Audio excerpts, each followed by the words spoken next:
Hi, this is Vijay Kesari and welcome to Andhra Podcaster, where we discuss questions, perspectives and possibilities focused on development of Andhra. Friends, Hyderabad central university lands మీద జరుగుతున్న issue చూస్తుంటే నాకు ఎంత ముచ్చటేస్తుంది తెలుసా. And don't get me wrong, నేను అక్కడ స్టూడెంట్స్కి గవర్నమెంట్కి మధ్యన జరుగుతున్న కాన్ఫ్లిక్ట్ అండ్ స్టూడెంట్స్ చేస్తున్న ప్రొటెస్ట్, ఆ ఎంటైర్ టర్మాయిల్ని చూసి నేను ఏదో సాడిస్టిక్ ప్లెజర్ తెచ్చుకుంటున్నట్టు కాదు దీని అర్థం. అక్కడ డెవలప్మెంట్ అని ఒకవైపు రేవంత్ గారు ఒక ఇనిషియేటివ్ చూపిస్తున్నప్పటికి కూడా అక్కడ పబ్లిక్ అంతా ఒక్కటై వాయిసెస్ రేజ్ చేస్తున్నారు for their environment and biodiversity. అక్కడ పబ్లిక్ ఉన్న సెన్సిటివ్నెస్, తెలంగాణ సమాజం దీనికి ఎలా స్పందిస్తుంది అని చూస్తుంటే నాకు చాలా ముచ్చటేస్తుంది. ఆ ఇష్యూలో ఎవరిది రైట్ ఎవరిది రాంగ్ అని చెప్పడానికి పెద్ద గ్రే ఏరియా కూడా ఏం లేదు. Everything is black and white. క్లియర్గా హైకోర్టు అండ్ దాని తర్వాత సుప్రీంకోర్టు కూడా ఆ ల్యాండ్స్ మీద కంప్లీట్ రైట్స్ గవర్నమెంట్కే ఉన్నాయి అని సుప్రీంకోర్టు దగ్గరే నీట్గా అక్కడ ఆర్డర్స్ వచ్చేసాయి. ఇందులో పెద్ద అంబిగ్యూటీ ఏం లేదు. కానీ మన ఆంధ్ర వాళ్ళు ప్రపంచంలో ఎక్కడ ఉంటున్నా కూడా ఈ ఇష్యూని చూస్తా మనం సిగ్గుపడాల్సిన విషయం ఏంటి అంటే, నేను ఈ మాట అంటా కొంచెం రూడ్గా హార్ష్గా అనిపించినా I'm not at all sorry for that.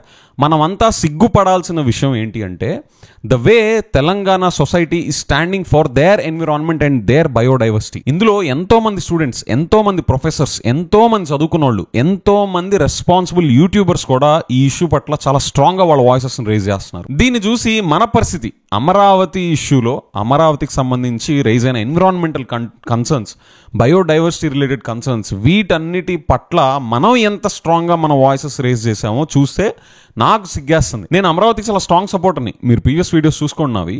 నేను ఒకటే క్యాపిటల్ ఉండాలి మన స్టేట్కి, ఆ ఒక్క క్యాపిటల్గా అమరావతినే ఫిక్స్ అయింది కాబట్టి అమరావతిని మనం ఫోకస్డ్గా డెవలప్ చేసుకోవాలి, దాని క్యాపిటల్గా ఇవ్వాల్సిన రెస్పెక్ట్ ఇస్తా అన్నవాడిని నేను. కానీ ఎప్పుడైతే నేను విజయవాడ ఫ్లడ్స్ని నా కళ్ళారా చూశానో ఒక క్వశ్చన్ రేజ్ అయింది. నేను ఏం స్టార్ట్ చేశానో తెలుసా? నా పాడ్కాస్ట్లో నేను విజయవాడ ఫ్లడ్స్ తర్వాత నా పాడ్కాస్ట్ చూడండి, నేను అమరావతి పట్ల సిబిఎన్ గారిని, మినిస్టర్ నారాయణ గారిని, మన గవర్నమెంట్ని ఒకటే క్వశ్చన్ రేజ్ చేశాను. సర్స్, మీరు అమరావతిని క్యాపిటల్గా పెట్టారు, మంచిదే, వి ఆల్ రెస్పెక్ట్ ఇట్. కానీ విజయవాడ ఫ్లడ్స్ చూశాక, ఒక కామన్ పర్సన్గా నేను లైవ్లో విజయవాడ ఫ్లడ్స్ని చూశాక నాకు ఒక కన్సర్న్ రేజ్ అయింది. అందుకని ఆ కన్సర్న్ మీరు రిజాల్వ్ చేయాలని కోరుకుంటా. మీరు అమరావతిని, ఇది క్యాపిటల్కి కరెక్ట్, ఇది క్యాపిటల్ కన్స్ట్రక్షన్కి, క్యాపిటల్ డెవలప్మెంట్కి అమరావతి రీజన్ ఈజ్ ఫిట్ అని చెప్పి మీరు ఇంటర్నేషనల్లీ రెప్యూటెడ్ ఇన్స్టిట్యూషన్ పిలిపించి మీరు సైంటిఫిక్ స్టడీ చేయించండి. మన ఇండియాలో ఏ ఇన్స్టిట్యూషన్ వద్దు, ఆంధ్రాలో ఏ ఇన్స్టిట్యూషన్ వద్దు, ఇంటర్నేషనల్లీ రెప్యూటెడ్ అయిన ఒక సైంటిఫిక్ టెంపర్తో, హైయెస్ట్ సైంటిఫిక్ స్టాండర్డ్స్తో స్టడీ చేసే వాళ్ళని ఒకళ్ళని పెట్టండి అని చెప్పి నేను రిక్వెస్ట్ చేస్తూ వచ్చాను. చూడండి, మీరు ఒక రిపోర్ట్ మాకు పబ్లిష్ చేయరేంటి అని చెప్పేసి నేను ఎన్నో వీడియోస్ విజయవాడ ఫ్లడ్స్ తర్వాత ఈ ఇష్యూ నేను రేజ్ చేస్తూ వచ్చాను. And mind you, I was the same person who said river బ్యాంక్స్లో ఎన్ని సిటీస్ లేవు, లండన్ ఇలా బోలెడ్ సిటీస్ ఎగ్జాంపుల్స్ గ్లోబల్గా ఉన్నాయి, నేనే చెప్పాను ఇలా ఎన్ని లేవు, మనం ఎందుకు కట్టుకోలేము అని చెప్పేసి నేను అమరావతికి సపోర్ట్గా విజయవాడ ఫ్లడ్స్ ముందు దాకా నేను అదే పర్స్పెక్టివ్ క్యారీ చేశాను. కానీ ఒకసారి నా కళ్ళ ముందు విజయవాడ ఫ్లడ్స్, అసలు ఆ డిజాస్టర్ని వాళ్ళు 24 hours ముందే చెప్పుంటే ఎంతో లాస్ని ప్రివెంట్ చేసి ఉండే, అప్పటికి కూడా అది కూడా వాళ్ళు డిజాస్టర్స్ వేలో మేనేజ్ చేసినా కూడా అసలు ఈ రీజన్ కరెక్టేనా అనే ఫండమెంటల్ క్వశ్చన్ నాకు ఎరేజ్ అయింది. కానీ ఎవరన్నా అమరావతి చుట్టూతో ఉన్న ఈ ఎన్విరాన్మెంటల్ కన్సర్న్స్ గురించి తెలంగాణ సమాజం రెస్పాండ్ అవుతున్నట్టుగా మనం మన వాయిసెస్ రేజ్ చేశామా?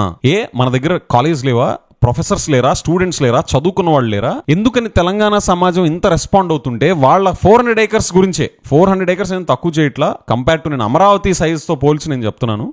400 acresలో వాళ్ళ బయోడైవర్సిటీ ఇలా డిస్టర్బ్ అవుతుంటే, వాళ్ళ ఎన్విరాన్మెంటలీ సెన్సిటివ్ రీజన్ అని చెప్పేసి వాళ్ళు అంత రెస్పాండ్ అవుతుంటే మనం ఎందుకని రెస్పాండ్ అవ్వట్లేదు? రేవంత్ గారు కూడా అంటున్నారు 50,000 crores నేను ఇన్వెస్ట్మెంట్ తీసుకొస్తాను, 5 లక్షల జాబ్స్ నేను క్రియేట్ చేస్తాను, అండ్ ఆల్సో అక్కడ ఉన్న న్యాచురల్ రాక్ ఫార్మేషన్స్ ఉన్నాయి కదా, అవేమి డిస్టర్బ్ కాకుండా మేము ప్రొటెక్ట్ చేస్తాము, ఇది డెవలప్ చేస్తాము లేఅవుట్లు వేసి అని చెప్పేసి అంటున్నారు. కానీ ఎందుకని తెలంగాణ సొసైటీ అంతా కూడా ఒక్కటే వాళ్ళ వాయిసెస్ రేజ్ చేస్తున్నారు, ఈ ఎన్విరాన్మెంట్ని డిస్టర్బ్ చేయదు అని చెప్పేసి ఎందుకని అంత స్ట్రాంగ్గా వాయిసెస్ రేజ్ చేస్తున్నారు? మీరు అనొచ్చు, విజయ్ వాళ్ళకంటే 400 acres ఏముంది, హైదరాబాద్ అంతా డెవలప్ అయి ఉంది, ఆ 400 acres డెవలప్ కాకపోతే ఏంలే ఎన్విరాన్మెంట్, ఆ బయోడైవర్సిటీ ప్రొటెక్షన్కి వదిలేయచ్చు, మనం అట్లా కాదు కదా, మనకు అసలు అలాంటి సిటీసే లేవు కదా, మనం ఇది చేసుకోకపోతే ఎలాగా అంటే, ఫ్రెండ్స్ మనం అందరం పప్పులో కాలేస్తున్నట్టే. మనం సైంటిఫికలీ ఫిట్ లొకేషన్ సెలెక్ట్ చేసుకుని అక్కడ డెవలప్ చేసుకోవాలి, కానీ నేచర్తో గేమ్స్ ఆడకూడదు. ఫ్రెండ్స్, మీలో ఎంతమంది విజయవాడ ఫ్లడ్ చూసారో నాకు తెలీదు.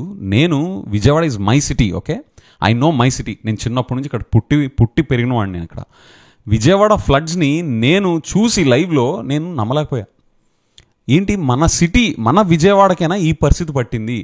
అండ్ అప్పుడు చాలామంది నాకు చెప్పడం మొదలుపెట్టారు, విజయ్ ఇప్పుడే కాదు, ఒక 25-30 ఏళ్ల క్రితం ఇక్కడ ఫ్లడ్స్ వచ్చేవి, ర్యాంపెంట్గా వచ్చేవి, పడవలు వేసుకొని తిరిగేవాళ్ళు, ఇప్పుడు వచ్చిన ఈ ఫ్లడ్ ఎఫెక్టెడ్ రీజన్ అంతా అని చెప్పేసి స్టోరీస్ నెమరేసుకుంటా చెప్పేవాళ్ళు. ఇదివరకు నా చిన్నప్పుడు కూడా ఇలాంటివి చెప్పారు, కానీ లైవ్లో చూసి నేను షాక్ అయిపోయా.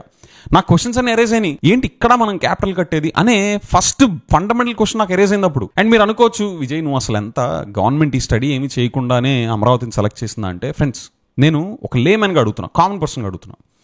అమరావతి 2014-19 సెలక్షన్ అయిపోయింది కదా, ఇలాగ ఇలాంటి ఫ్లడ్స్ వస్తాయి ఈ రీజన్కి, ఇది ఫ్లడ్ ప్రోన్ ఏరియాస్ అని చెప్పేసి విజయవాడ అమరావతి చుట్టూతో ఉన్న ఏరియాస్ అన్నీ వాళ్ళు సైంటిఫిక్గా స్టడీ చేసుంటే అప్పుడే బయటపడిపోయి ఉండాలా.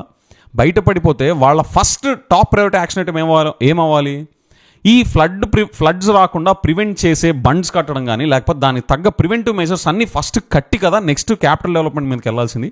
ఎప్పుడు జరిగాయి ఇవన్నీ? అసలు అవి జరిగాయా? 2014-19 అసలు ఈ ప్రివెంటివ్ యాక్షన్స్ మీద అసలు ఫోకస్ ఉందా? సిబిఎన్ గారు గవర్నమెంట్ వచ్చిన 6 months తర్వాత కూడా దీని మీద, విజయవాడ ఫ్లడ్స్ వచ్చేదాకా కూడా ఎవరికి డిస్కషన్స్ లేవు కదా దీని మీద. మీరు సైంటిఫిక్ స్టడీ నిజంగా విత్ సైంటిఫిక్ టెంపర్ జరిగి ఉంటే ఇవన్నీ ముందే వచ్చేసి ఉండాలి కదా. అంటే సైంటిఫిక్ స్టడీ చేయలేదా, చేసిన వాటి ఫైండింగ్స్ని పట్టించుకోలేదా, లేకపోతే ఏంటి, వాట్స్ గోయింగ్ ఆన్? ఇన్ని ల్యాబ్సెస్ నాకే ఒక కామన్ పర్సన్ నా కళ్ళ ముందు ఇన్ని కనిపిస్తుంటే గవర్నమెంట్ తీసుకున్న డెసిషన్లో నాకు కాన్ఫిడెన్స్ ఎలా వస్తుంది? అందుకనే నేను అడిగాను, నా పాడ్కాస్ట్ ఎపిసోడ్స్ అన్నీ అడుగుతూ వచ్చాను. విజయవాడ ఫ్లడ్స్ ముందు దాకా నేను అసలు అమరావతి మీద క్వశ్చన్ కూడా చేయాలి. అదే సింగిల్ క్యాపిటల్గా ఉండాలి, దాన్నే మనం ఫోకస్డ్గా డెవలప్ చేసుకోవాలి అనేదే నా స్టాండ్. కానీ విజయవాడ ఫ్లడ్స్ చూశాక నా ఎపిసోడ్ చూడండి, సందర్భానుసారం నేను విజయవాడ ఫ్లడ్స్ రిఫరెన్స్ చూపిస్తా, మీరు ఒక స్టడీ చేయించండి. ఇండియన్ ఇన్స్టిట్యూషన్స్ లేకపోతే ఆంధ్ర ఇన్స్టిట్యూషన్స్ కాదు, గ్లోబల్లీ రెప్యూటెడ్ ఇన్స్టిట్యూషన్స్ని సైంటిఫిక్ టెంపర్తో మీరు కండక్ట్ చేయించండి అని చెప్పేసి నేను రిక్వెస్ట్ చేశాను. మనం చేయించుకోలేమా? మన దగ్గర నిజంగా డబ్బులు లేవనుకోండి, ఎంత ఇది ఖర్చు? ₹1 కోటి, 10 కోట్లు, 20 కోట్ల? అమరావతి డెవలప్మెంట్ కోసమని బ్రిక్కి ₹10 అని చెప్పేసి సిబిఎన్ గారు పోర్టల్లో పెట్టారా? చాలా డొనేషన్స్ వచ్చాయి కదా వరల్డ్ వైడ్, మన తెలుగు వాళ్ళంతా ఎక్కడి నుంచో వాళ్ళు కాంట్రిబ్యూట్ చేశారు. ఇలాగ అమరావతి మన ఎన్విరాన్మెంటలీ ఫిట్ అయినా కాదా అని చెప్పేసి, మన దగ్గర డబ్బులు లేవు, స్టేట్ దివాలా తీసేసింది కదా సిబిఎన్ గారు లెక్క ప్రకారం. సో ఒక 10 కోట్ల 20 కోట్ల స్టడీ కోసం మీరు డొనేట్ చేస్తే ఈ స్టడీ కండక్ట్ చేయించుకోగలం అని సిబిఎన్ గారిని చెప్పమనండి.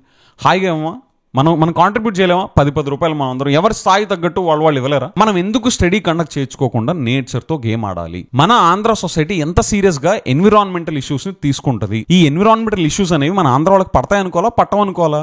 మన స్టేట్లో చదువుకున్న వాళ్ళు ఉన్నారనుకోవాలా, లేరనుకోవాలా? స్టూడెంట్స్, ప్రొఫెసర్స్, ఐటీ బ్రెయిన్స్ అంటాం కదా, అది సో కాల్డ్ ఐటీ బ్రెయిన్స్, అంత హైలీ ఎడ్యుకేటెడ్ పీపుల్ అమరావతికి సంబంధించిన ఎన్విరాన్మెంటల్ కన్సర్న్స్ మీద ఎంతమంది రెస్పాండ్ అయ్యాము, ఎస్పెషల్లీ విజయవాడ ఫ్లడ్స్ చూశాక కూడా. అందుకే నాకు ముచ్చటేస్తుంది, తెలంగాణ సమాజం చూసి నాకు అందుకే ముచ్చటేస్తుంది. మనం అందరం సిగ్గు తెచ్చుకోవాలి వాళ్ళని చూసి. డెవలప్ చేసుకోవడం తప్పు కాదు, కానీ ఎట్ వాట్ కాస్ట్? మీ అందరికీ విజయవాడ ఫ్లడ్స్ ఏమాత్రం అన్న ఒక 1% అన్న అర్థమై ఉంటే అమరావతిని మనం క్యాపిటల్గా చేసుకుందాం, నో డౌట్. కానీ ఒక సైంటిఫిక్ స్టడీ చేసి అది సైంటిఫికల్లీ ఫిట్ అని ప్రూవ్ చేసి ఒక ఇంటర్నేషనల్ ఆర్గనైజేషన్ నుంచి మనం ఆ స్టడీ చేయించుకొని అప్పుడు మనం కడదాం అని చెప్పేసి అంటారు.